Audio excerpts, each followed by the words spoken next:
আসসালামু আলাইকুম। আপনারা সবাই কেমন আছেন? আশা করি ভালো আছেন। তো আজকে আবারও আদিবা আকন ব্লগস থেকে নিউ ব্লগ নিয়ে আসলাম। আশা করি আপনাদের সবার ভালো লাগবে। ভালো লাগলে লাইক, কমেন্ট, শেয়ার করবেন।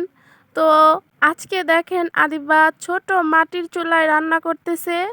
ওর নানুর সাথে ওর নানু ওকে সাহায্য করতেছে।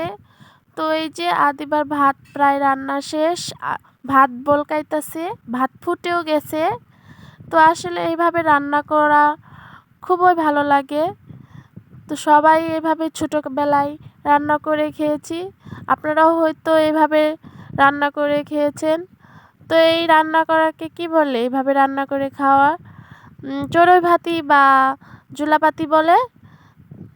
আপনারা কি বলেন তা আমাদেরকে জানাবেন। আদিবা সব সময় তার নানুর কাছে বলে যে আমি রান্না করব। তাই দেখেন ওর নানু ওকে কি সুন্দর একটা ছোট মাটির চুলা বানিয়ে দিয়েছে। রান্না করতে পেরে ও অনেক খুশি। রান্না বান্না শেষ, এখন ও খাবে। ওর আন্টি ওকে ভাত বেড়ে দিয়েছে। নিজে থেকে রান্না করে খাওয়া এটা আসলে অনেক মজার, অনেক খুশি।